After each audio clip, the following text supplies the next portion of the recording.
And welcome into the Legislative Lounge. We are your hosts, Nate Big and Professor Mike. What's going on, Professor Mike?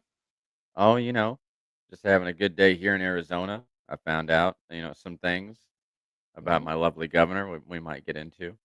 Oh, yeah. You did mention that last time. So, lots of going on this week. But, one of the most pressing things that a lot of people have had an anticipation about right now is the Jeffrey Epstein client list. Where Yeah, is it? we've been waiting. Pam We Bondi, get off your ass and give us the list. I mean, we're sitting over here knowing that these individuals are on the list. Why don't we have it? That's the question because what was it? Throughout the campaign of Donald Trump, he claimed that he was going to release a list, right? Throughout the confirmation of Pam Bondi, she said she was going to assist with releasing the list. And you know, correct me if I'm wrong, but I'm pretty sure I had a video of Cash Patel himself saying that on day one of his confirmation, right? Day Yep, one of him assuming office, that he was going to release it. Well, that's yep, today. It is yep. now 7 p.m. Central Time, 8 Eastern. We still Now don't what have it. what I could perceive happening is the reason why it's taking a little bit of review that she's probably documenting which individuals she can charge and for what crimes. Like, right off the cuff, like, what evidence do I have on hand based off of these files, based off of this clientele list? Other than that, you know, I foresee this, being released either by the end of today or in the next couple days. See, and that's where I'm going to come into play. Like when you know me, Mike, and everybody that knows me knows that I hold people accountable to what they say they're going to do, to them actually doing it. Yep. So, and because there's too many times we're seeing congressional members, we're seeing, presidents, we're seeing cabinet members, people in leadership roles always claiming that they're going to do something, but it never happens. Yep. Um, but I mean, we have got a lot of things done just in the short month that President Trump's been in office. Um, and yeah, it's quite amazing. And in he's gained in popularity. Like, majority of Well, Americans support most of his agenda. right. I mean, I've had, even a lot and alive just the other night, there was an individual that was talking to us. I don't know if you were in there, Mike, but me and LJ were in there, and we were talking about how, what the issues were with this individual and Donald Trump. And he said he doesn't have any actual issues with what the policies or what Trump said that he was going to do.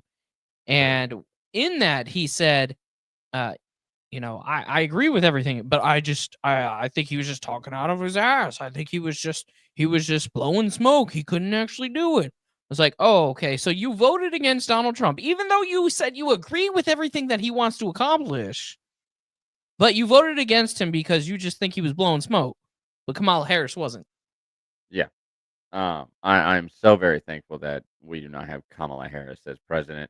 I pray for the people of California that vote her way in the gubernatorial race. Um, but there's a Harvard poll, and I know how much you love polls, Nate. Oh Lord, So here we go again. There's a new poll by Harvard Caps Harris reveals the majority of the country backs President Trump and his actions.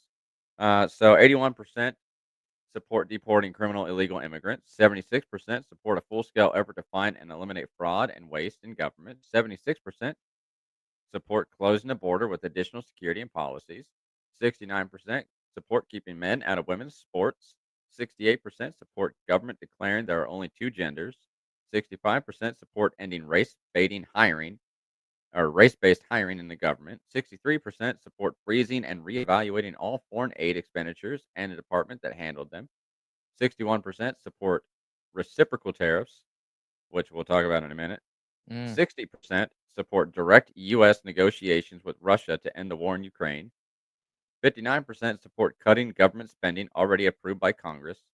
57% support ending the ban on new offshore drilling. Like, the list can go on and on. Mm. I mean, you know how I feel when it comes to these polls, just because, it's just so funny though. Like I saw this video and I made a video myself in regards to a pollster coming out onto, I think it was Chris Hannity's show, talking about one particular poll with Oh real yeah. clear politics, and that was the only poll he was citing because supposedly it supported his notion that less than 50% of America approves of Donald Trump, even though that's one poll, and God only knows what the actual number of polling members there are on it. But the thing about it is it doesn't matter who's taking the poll. I have never been polled. You have never been polled. Nobody I know has ever been called and polled. But I've I never been swear, polled. I'll tell you this though, Mike. This is the weirdest part about all of it, right? I make that video, and no less than 1 hour later, guess what happens? Hmm. What is it? Clear Solutions is what it was called. I had to look it up. It is a polling company calls me, and I'm on the phone with them for like 25 minutes because they're asking the most outrageously biased questions about Donald Trump and Elon Musk and a lot of the pieces of executive orders that's happening, and it was just crazy. And I would sit there and say, you do know that's an inflammatory question because you know that that's not the truth. They would not deviate. They just kept asking the same question over and over again. So I went hard right on them, and I was like, you know what? They're looking for this answer, so I'm going to give it to them. They were asking for about how the effects that the elimination of the federal employees is going to have on the economy and all this stuff. I was like, it's not going to have any effect on the economy because they're all inflationary jobs. They don't affect the GDP whatsoever. And they're like, and then they just asked a question. I asked the question again. I was like, I hope this is recorded for their training and quality purposes, so that way I can just, God, my name is Nathan. Because I went hard at these people because I just thought, you think of the most biased ass formulated questions that you can think of, and that's how they were coming across. And it's just like, what are like, but I just find it funny that here I am making a video telling everybody I've never been polled in my life. And less than an hour later, I get a call from a polling company. You know who has been polled, or they take turns being polled? What was that? Harry, Parker, Dean, and Chris.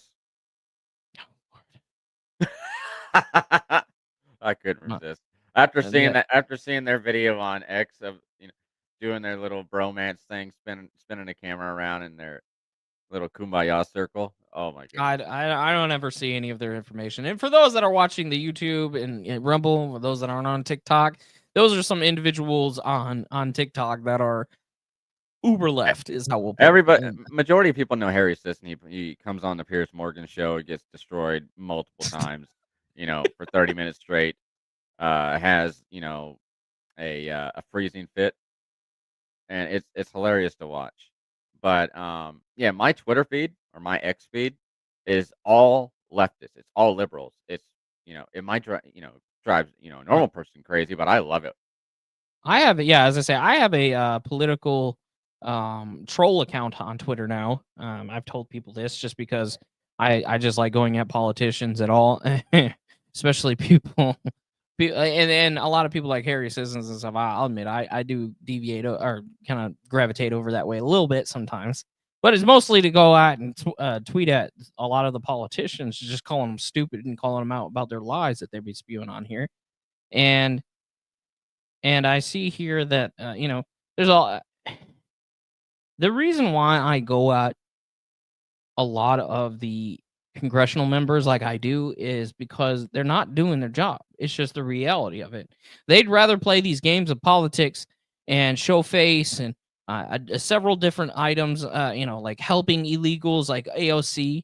We got congressional members out here like Alexandria Ocasio-Cortez out of New York helping illegal immigrants evade federal agents like ICE. Yeah, it's And wild. Giving classes on how to utilize the gray areas, and she also made videos. If I remember correctly, she also made videos as far as the Red Cross messaging on which port of entries to enter and how to yeah, and how to get maps to and I our know border.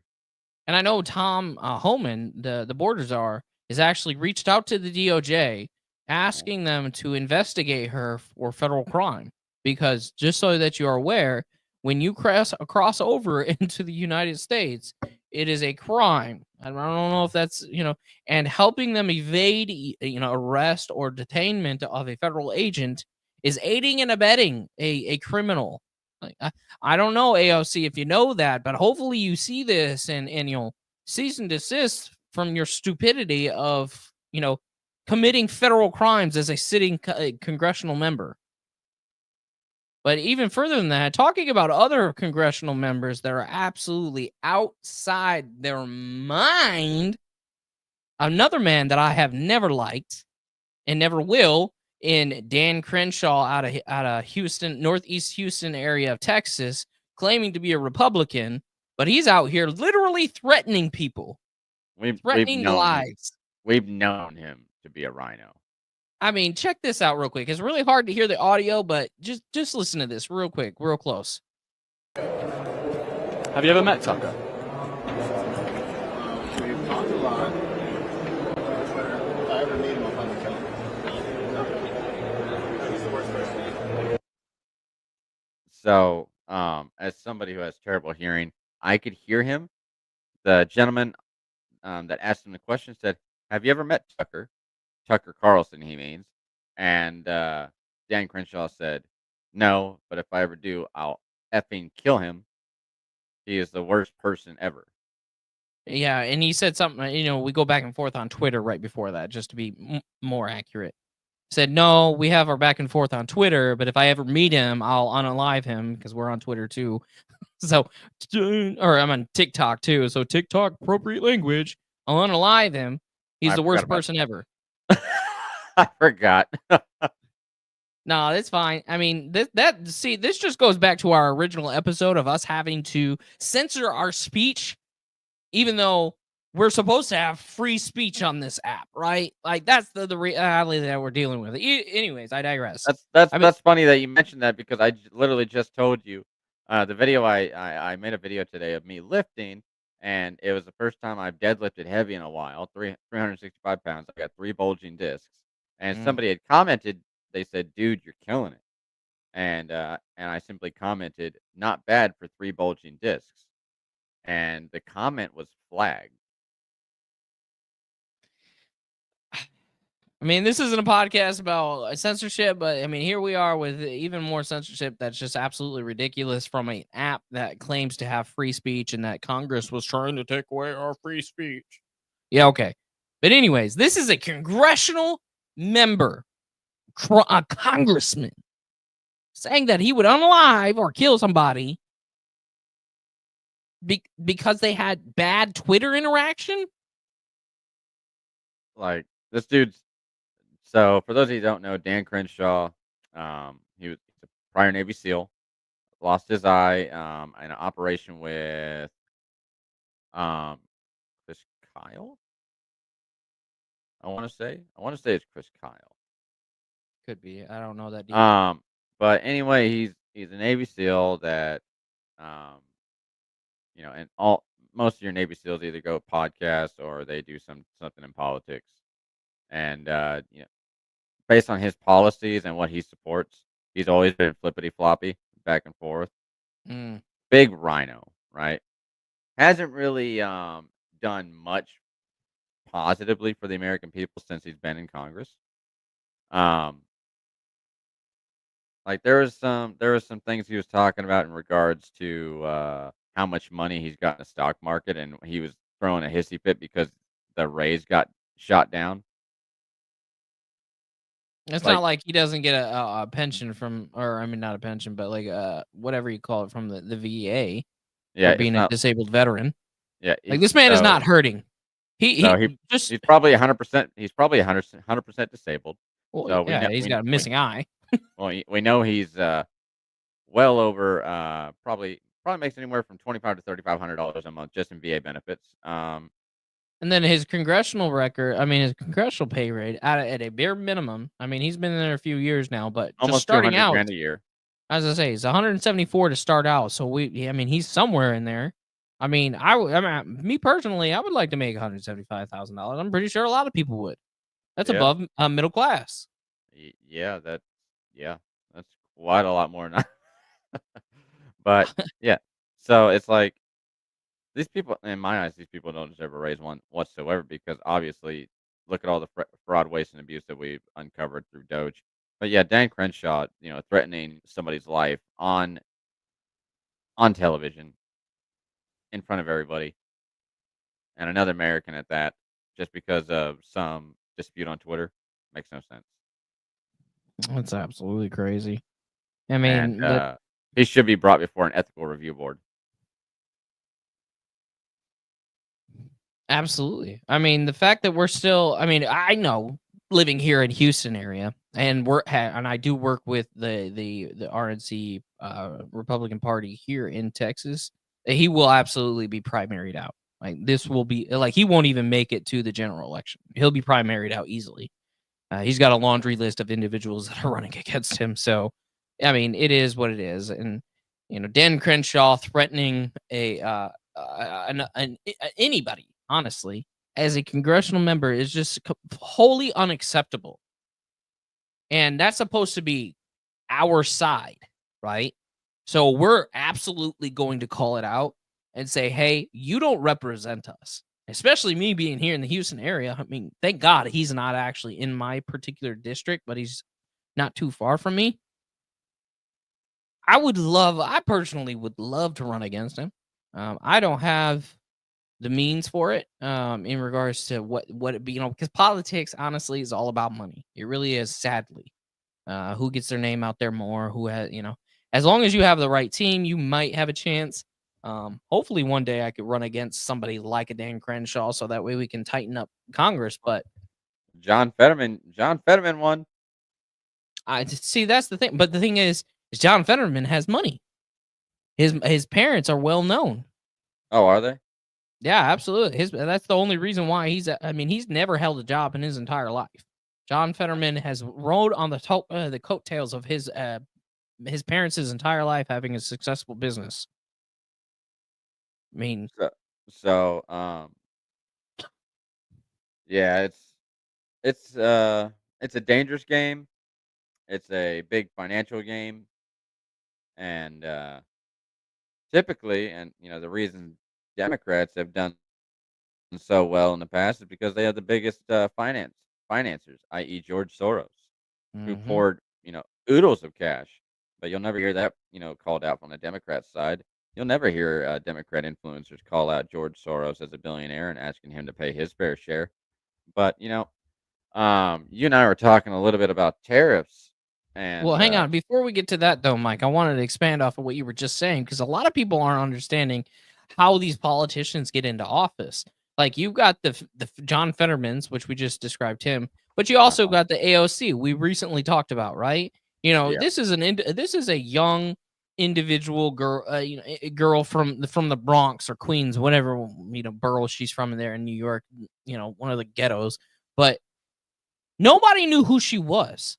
She was a bartender before becoming a congressional member. So you have to ask your question: where did she come from, and where did she get the means to unseat a 20-year incumbent of I can the tell you area, that. I can tell you that it's common knowledge now, through the Young Turks Foundation, which is funded through Soros. USAID, Uh huh. and this has been Um, confirmed. So everybody, so the Young Turks Foundation actually held an audition for a congressional candidate that they can control and run up against that 20-year incumbent. AOC didn't even apply for it. Her brother applied for it for her, and she just happened to be the pretty young girl that could recite stuff. If she goes off the cuff, she kind of you know. Okay, compared to other members of Congress, especially on the Democrat side, I it's would not really a say huge scale. You got either dinosaurs or it's not really that no. hard to be prettier than dinosaurs, Well, Mike. okay, I'm being very specific.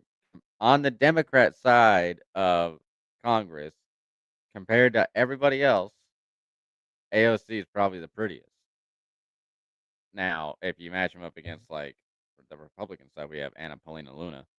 Like she ain't winning. I mean, But even on a good day, you got Marjorie Taylor Greene. On a bad day, you still got what's her name out of Lauren Boebert, Colorado? Boebert out of Colorado. yeah. But Republicans got a lot of good looking members, But we male digress. male and female. But anywho, but so don't need this to be a bro podcast. But yeah, the only reason that she won that Young Turks audition is because she can regurgitate bullshit and she's a pretty face. Hmm. Literally has nothing to do. It takes no intelligence to regurgitate bullshit. Right. I mean, you What's hear that? her. What's that quote that you said to me? Oh yeah, so I heard a quote, and it's a new quote that I'm taking on. So I'm coining it right now. Everybody in the live, hear me when I say this. So hang on, I gotta first of all remember the exact quote. Somebody said that I am educated beyond my intelligence, and he was just making a gaff about himself, just playing it. But I'm like, that statement holds so true to a lot of these yahoos that are in our debates saying, "Oh, I've got this degree, I've got that degree," but they don't understand how anything freaking works in our country. And it's like, just because you are educated beyond your intelligence doesn't make you smart. You are the best C average student. Congratulations. That piece of paper that you get is awesome, right? Sure, you pay tens of thousands of dollars for your piece of paper. Woo! 76% of people that have that piece of paper don't even work in the field that piece of paper is related to, first of all. And most people that have a master's degree in that piece of paper that you have make less money than I do. Not bragging, but it's it's a known fact because I know the number and I make more than that by a lot on my day job. But the thing is you sitting here, you're trying to tell me that that little piece of paper makes you intelligent. No, it just means that you were able to memorize something and take a test and make sure that you mark the right answer. That's all it means to me. 100%. College is the biggest scam, anywho. And majority of the degrees being punched out today are bullshit liberal arts degrees that have nothing to do with making money, Right. like making actual money, like an actual good return on investment. Because everything you do in life should be held to an ROI standard. And I mean, when it comes to this whole debate about, oh, I'm educated, I've got this, so I've got, more knowledge on it. What's the difference between you paying tens of thousands of dollars for that piece of paper and me going on the same exact book website that you went for the knockoffs and the returns and me purchasing the book for $100 and reading it? Absolutely nothing. So who's smarter, me or you? Because I have a better rate of return on my investment because I actually read the exact same thing you did, but I paid thousands of percents less.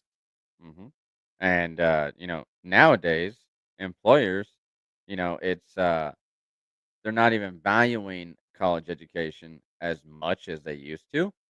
It's more so based on your experience and your your interview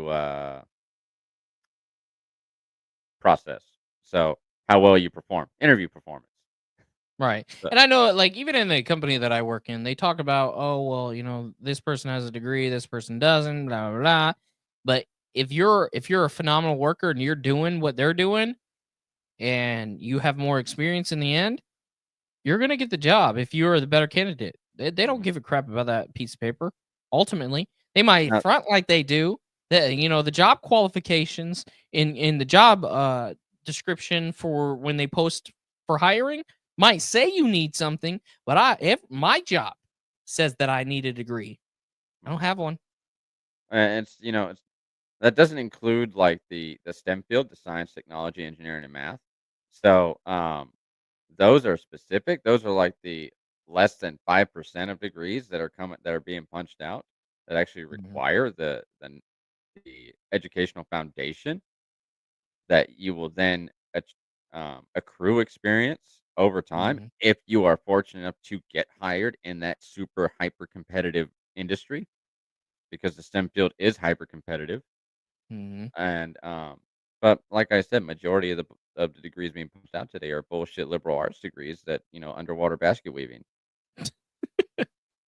And I just find it funny that so many people want to, grandstand, making it seem as though because they have that piece of paper that they know more on civics and economy and like you were just talking about when it comes to tariffs, and they just don't.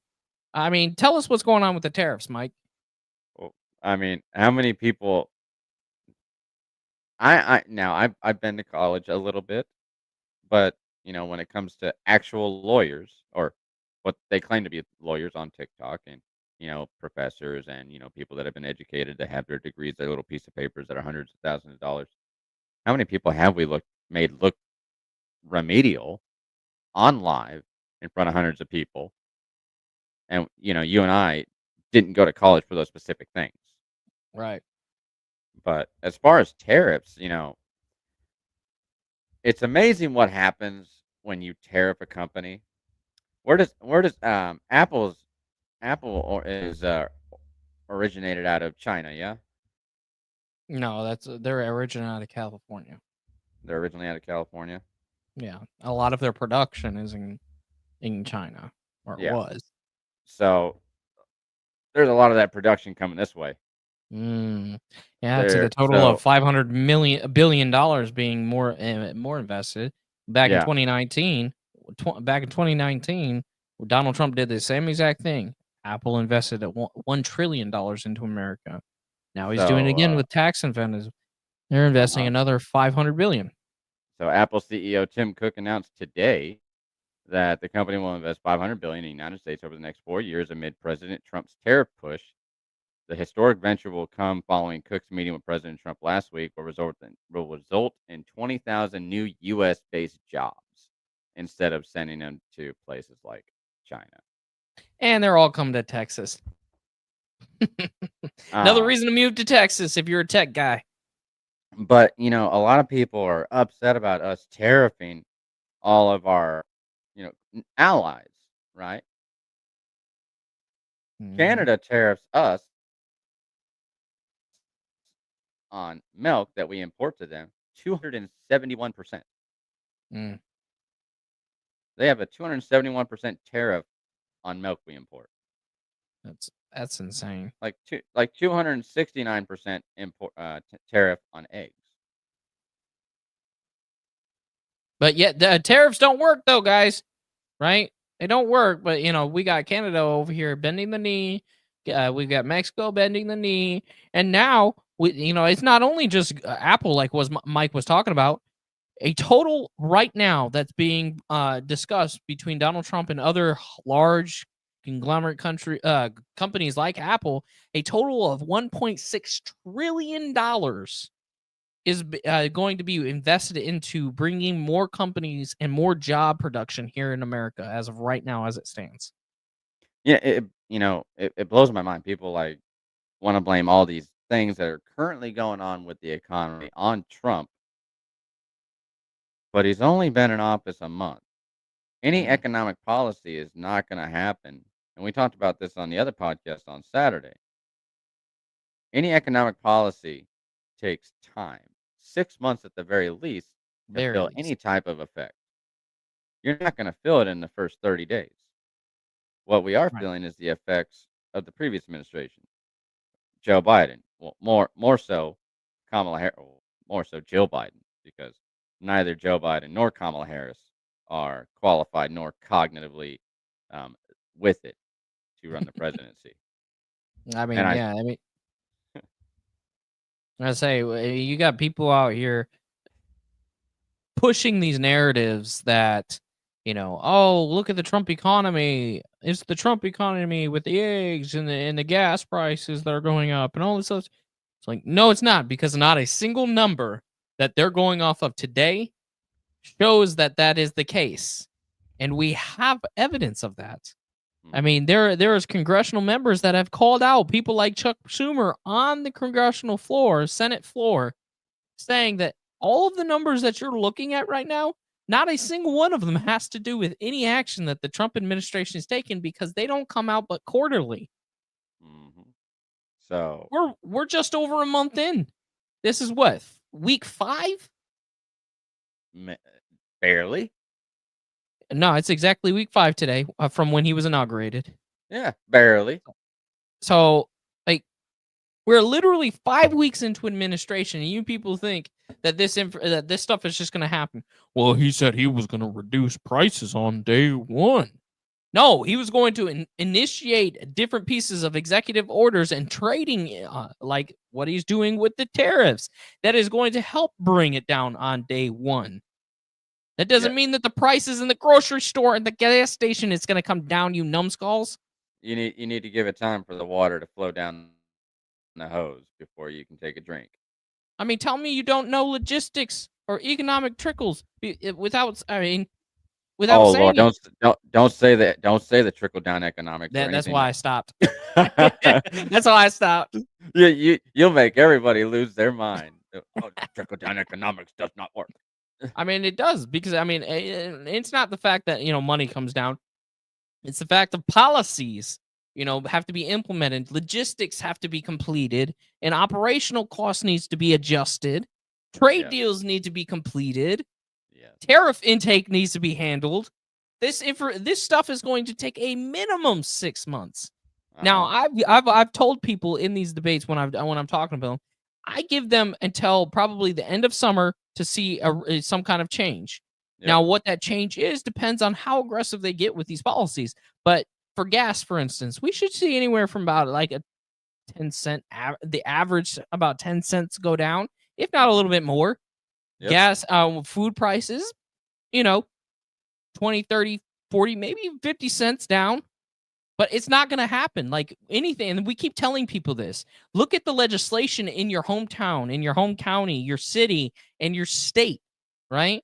That is where you're going to be affected the most. Like the people out of Michigan. Everybody's complaining up in Michigan about, oh, the price of eggs, Donald Trump this, Donald Trump that. But anybody with half a brain in Michigan knows that the large majority of the reason why there's such why they have the highest prices of eggs in Michigan is for several reasons. That 2 have to do with Joe Biden's administration and the incompetency of keeping the chickens safe from disease and all that other stuff. When it comes to the bird flu, and then the salmonella outbreak with a lot of the eggs that were in the store, which that also can be contributed to possibly distributors, screwing stuff up, things like that. But then also in the state of Michigan, they passed legislation to make it to where they could only buy cage-free eggs, which everybody knows that those are more expensive. Not to mention that they unalived 100 million chickens. And for those that don't know, thank you, Spartacus on TikTok, for letting me know this. It takes 25 days to raise an egg-laying chicken. So, and Biden unalived 100 million, which caused a 150. shortage. 150 million. So, and that was because of bird flu. And, then you had salmonella in the eggs, and, there was a big recall, and that was during the Biden administration. Right. Like, how are you blaming Trump? And then, blaming Trump for these airline Oh, my issues Lord. as well. Like, if Uh, you look at January and February of 2024, nobody reported that there was a significant amount more in January and February of 2024 than there was of plane accidents in January and February of 2025. mhm. And I just So find was it it funny Joe that Biden? I'm sorry. And I just find it funny. I said this on our podcast, a radio show on Saturday. I don't understand how, for 4 years, the president they can't affect, the price of gas. They can't affect prices of oil and all this other stuff. But somehow, all of a sudden, Donald Trump gets in office and he can control the rate of plane crashes because that's what He's people an are saying. amazing man. It's that tanning oil. The tanning oil blinding them pilots. them It DEI is. pilots. And I don't understand people it. are talking about like, oh, Donald Trump firing, um, thousands of people at the FFA or FAA. He fired 300, or he he fired 300. There, Nationwide. there's 50,000. It didn't make no effect. I don't understand. Like, if that's such a small amount when you look at it, and those are probably individuals that didn't meet standards because in America we operate under a meritocracy, Mm. Mhm. which is why we got rid of DEI, which is an outgrowth of critical race theory, which stems from Frankfurt, Germany, and, and from the National Socialist Party. Right. But I mean, some other pieces of news going on, which is something that I'm going to bring up on Saturday, coming up on our podcast. Ron DeSantis over in Florida is doing something rather interesting that I'm intrigued to see if it happens because the state of Florida is, I believe it is the third highest in property tax when it comes to an individual's total percentage of property tax, right? Out of every other state, they're third on the list. Texas is 7, so ours are pretty damn high as well. But he's actually calling and pushing for the end of property taxes in the state of Florida. I Really? mean, this is a huge thing because a lot of people don't understand. I mean, property tax does a lot of funding.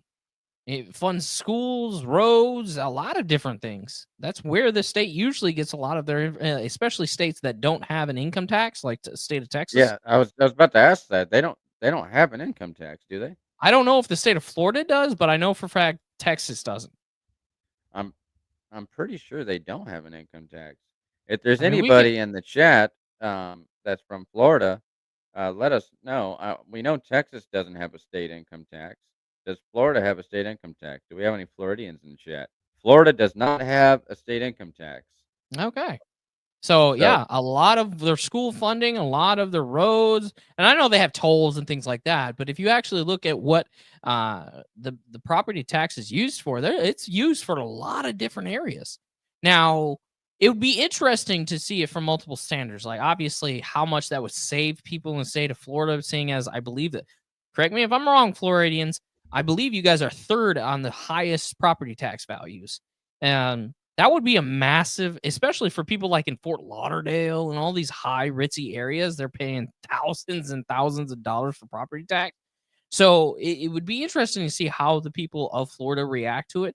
But also, how is the state going to then make that adjustment?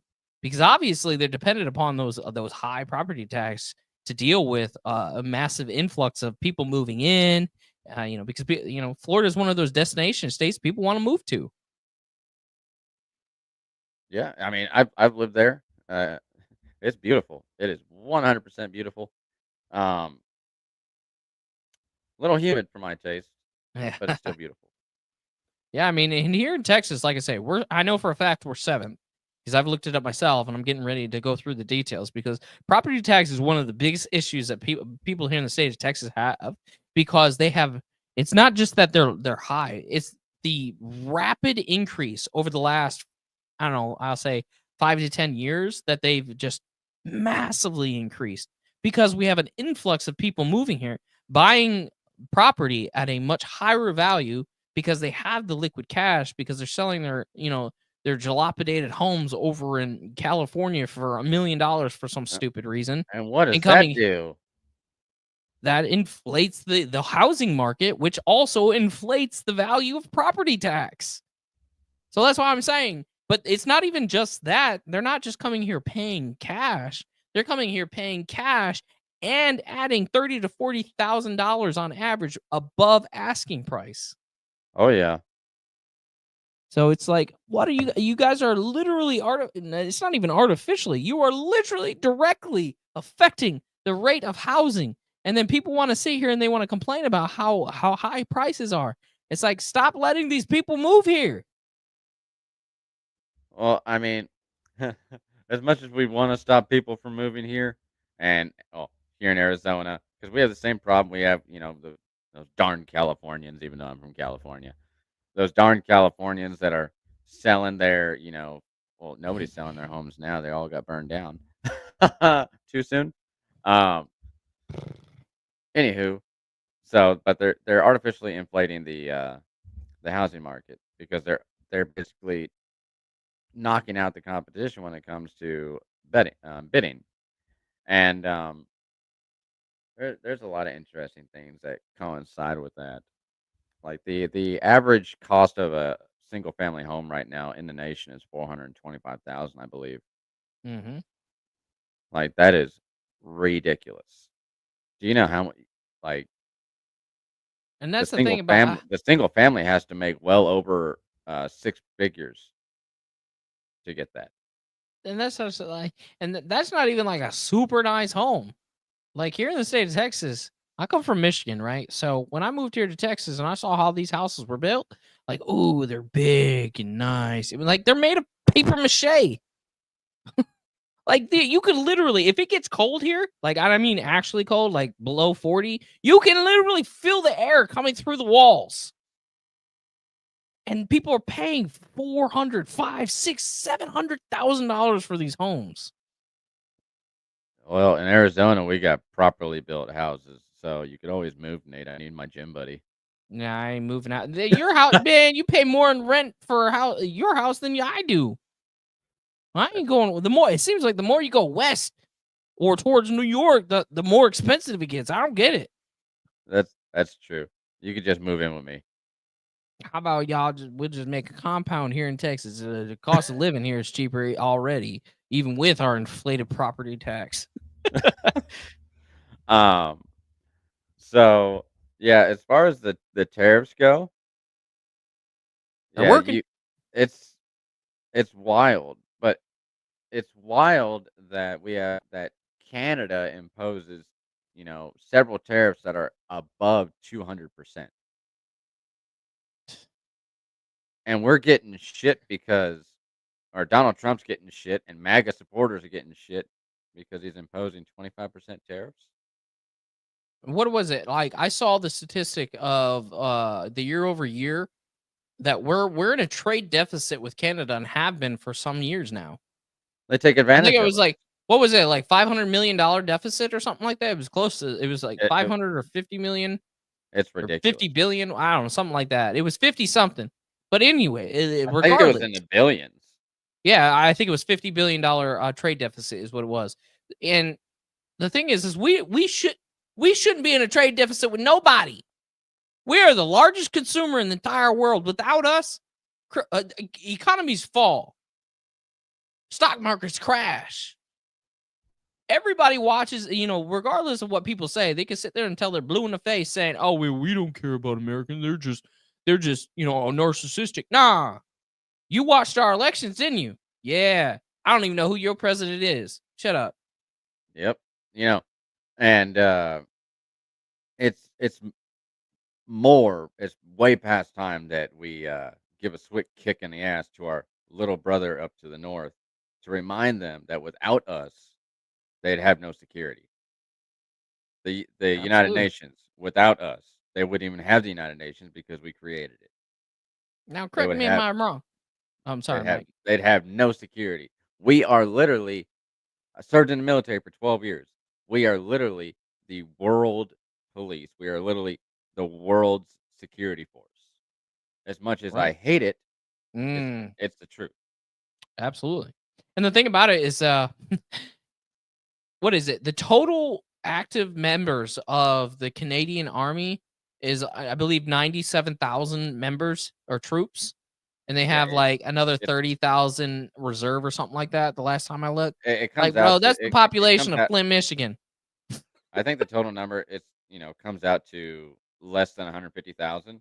Um, our veteran population is 20 million. And we got small podunk towns with more people than 150. So our veteran population is 20 million. Um, I But think the our active duty alone is 450,000.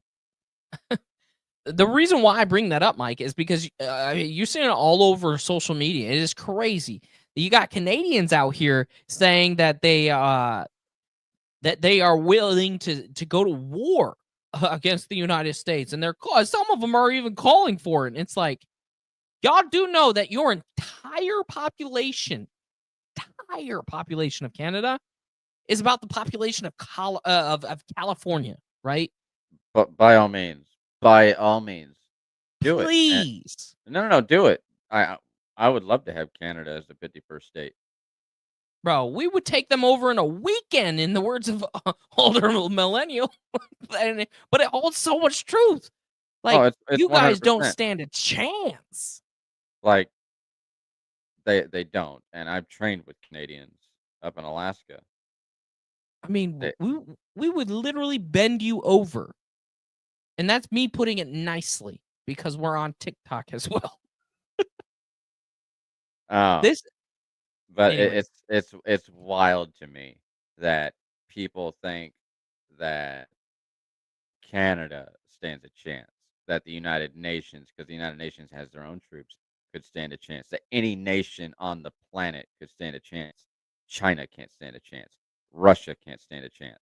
Nobody can, tip the scales as far as military might to the United States. Now, when it comes to like China, they'll last the longest. We'll give you that. They'll last the longest out of anybody else, just because you guys just don't know how to stop pumping over there, and you got 1 billion people.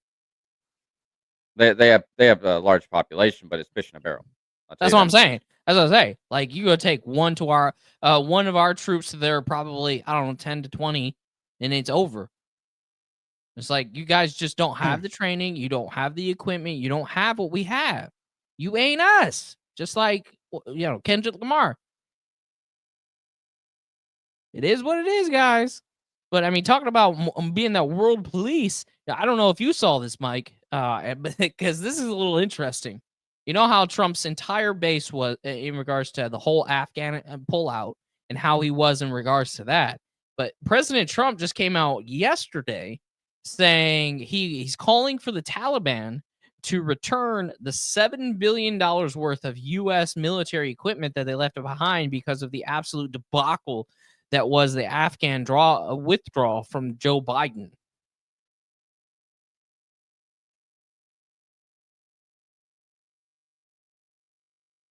There we Mike, go. you with us? It wouldn't unmute for some reason.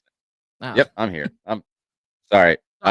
Megan, so for those that didn't know, if you're watching on TikTok, me and Nate are battling back and forth, and just having a little bit of fun, trying to get people to join and conversate with us, bring us some topics that they would like us to talk about. Megan came in here and decided to give me a little hell because I didn't acknowledge the dress that she gave me as a gift on TikTok. But we are live, woman. In other news, illegal immigration is down 97%. But did you hear anything I just said, though, Mike? I didn't. I had a beautiful woman yelling at me. Jesus. I was saying that as of yesterday, I know we were talking about like the world stage and police. And we know how Donald Trump reacted the whole withdrawal from Afghanistan. I don't know if you saw this, but yesterday he actually called on the Taliban to return the $7 billion worth of U.S. military that they left behind in the absolute debacle that is the withdrawal from the Biden administration. That'll be interesting to see how that all unfolds and whether or not they'll start to bend the knee, because in all reality, Donald Trump don't play. We all know what he did with the last Taliban leader. Oh yeah, sent a picture of his house, and We don't play games.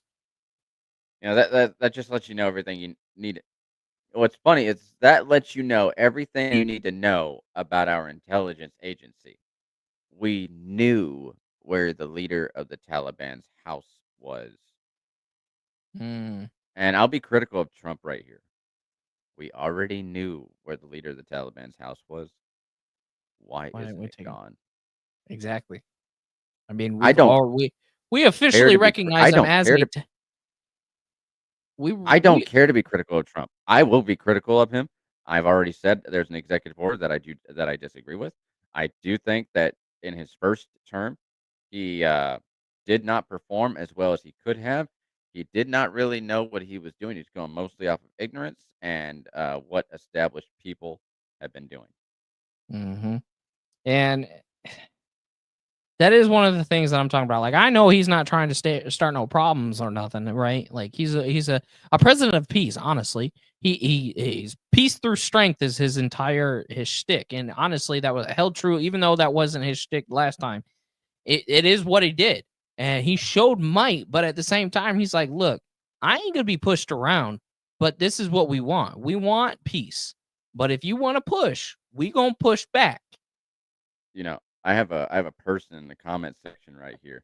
He said, "You mean the ridiculously optimistic withdrawal schedule that Donald signed? It was a condition-based withdrawal that the Taliban had to meet certain conditions in order for the United States And Joe to Biden withdraw didn't from honor. Afghanistan, and they would still leave a force." Yes, Joe Right, Biden and didn't it honor wasn't it, it wasn't even and on the then this timeline of the same thing. no, it was Joe Biden, compressed the timeline instead of expanding it like the original deal was. So Yep. remedial. But you were bringing up something a second ago, Mike. What was it? Oh yeah, illegal immigration is down 97%. Actually, people are turning away since they shut down the CBP One app. They're like, Mm. "Oh, Orange Man's in office. We're just gonna go home." Uh, it is what it is, man. I don't Like understand it. it's it's wild. I don't. Interior arrests are up 134%. It didn't when it comes to the illegal immigration, correct me if I'm wrong, but I'm pretty sure that Tom Homan and Donald Trump himself actually removed some of the people, the leadership, when it comes to the results of the deportations and whatnot, because they're unsatisfied. I do know that Donald Trump has expressed his dissatisfaction with Hmm. how with their progress so far, and I think they're about to ramp things up even more. Right. I They're mean, we all knew it was going to take some time to get all these people out, and it wasn't going to be overnight. I mean, we're in week 5, right? And as of the first month, there was over 36,000 of them that were removed. It's not, and we're not satisfied with that, nor is Donald Trump, and we're happy to see that he's not satisfied with them because his promise was to get them all out. So that's what we're going to hold him to, and at least show that he's doing the effort. Now, when you have congressional members trying to fight against that illegally, it could be a problem. Yeah, like, well, what you guys should really be asking yourselves, whether you're on YouTube, whether you're on TikTok, is why are my representatives, the people who are supposed to represent me, the American, so concerned with people who broke the law, who are not American? Why aren't they concerned with my security? Why aren't they Mm, concerned about my health, my food, my housing? Why are they concerned with giving illegal migrants $7,000? But they are so hell bent on, you know, Doge giving us $5,000. right? And Like just there's to put a realistic timeline to that for everybody, so they're not overhead their heads, like especially on our side. Like, don't expect this within in the next few months or nothing. Like, they're going to go through and comb through all of this, and it's more than likely going to take an act of Congress to really officially get that out. Mhm. Not likely. It's going to take an act of Congress to get that out, but it doesn't mean it's not going to happen either. So it's just you could probably by earliest by the end of this year, maybe more than likely next tax season. I think it's gonna happen summer of 26.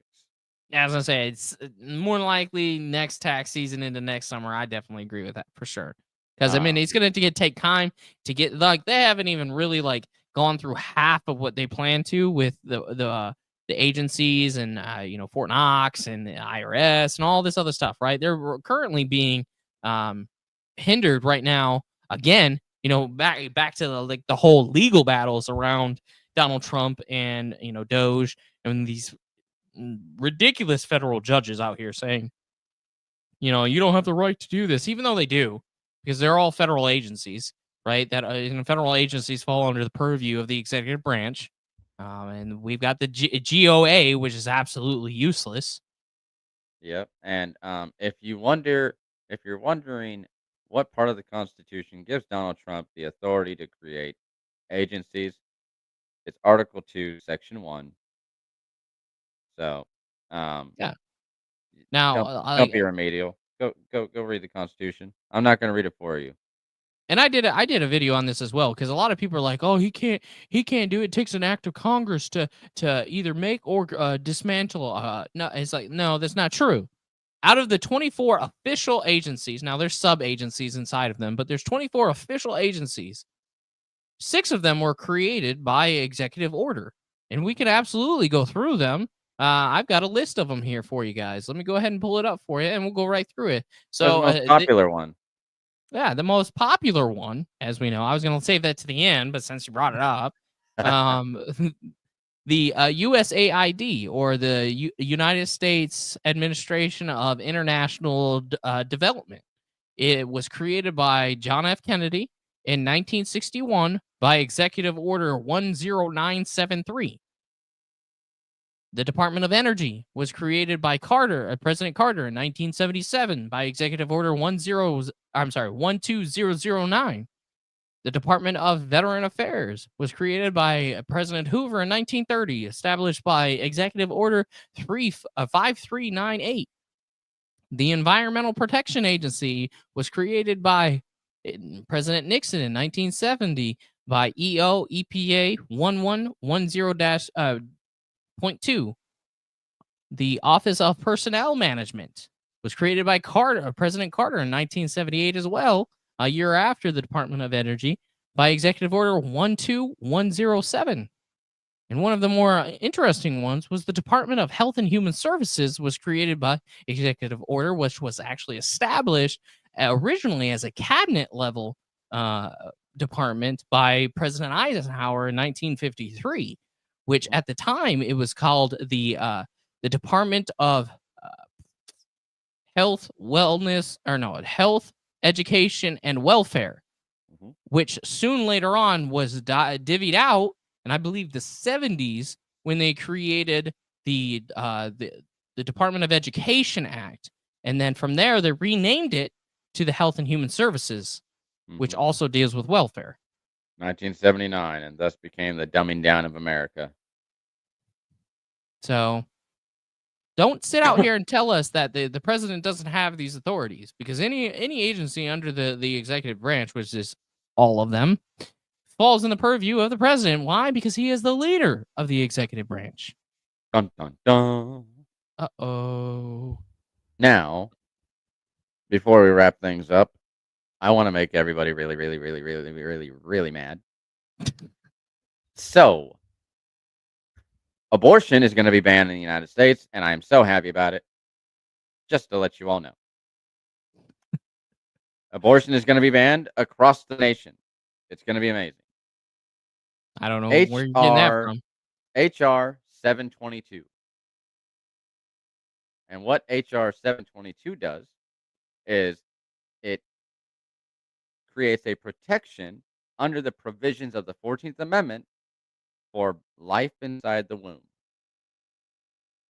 And we already know that in Section 1 of the 14th Amendment, it states, no state shall deprive any person of life, liberty, or property without due process. Yeah, I know you're ecstatic for it, but I don't see that passing through Congress. But we'll see. I don't care. I'm going to trigger people. I'm going to make them mad. Yeah, yeah. Who presented that one? Let me guess. It is Eric Burleson out of Montana. To implement equal protection under the 14th article of amendment to the Constitution for the right to life of each born and preborn human person. Interesting. Okay. Well, I guess we'll see how that happens. But for all those that aren't aware, if you're on TikTok or watching through Facebook, go be sure to follow us, the Legislative Lounge, on all our platforms. We go live on Mondays at 7 p.m. Central, and then also on the radio with Radio to Bang on Saturdays at noon. But thank you guys for coming in, So it's and Mike, important to take us follow us home. on Facebook. So it's incredibly important to follow us on Facebook as well. YouTube and Facebook are going to be your primary locales to follow us. That way you can watch us on YouTube on our normal Monday channel, and then on Saturdays on the Radio to Bang channel. But thank you guys so much for watching the greatest podcast in America. Be sure to follow us on YouTube, Facebook, Instagram, TikTok, Rumble, Twitch, and Patreon. We love you. God bless.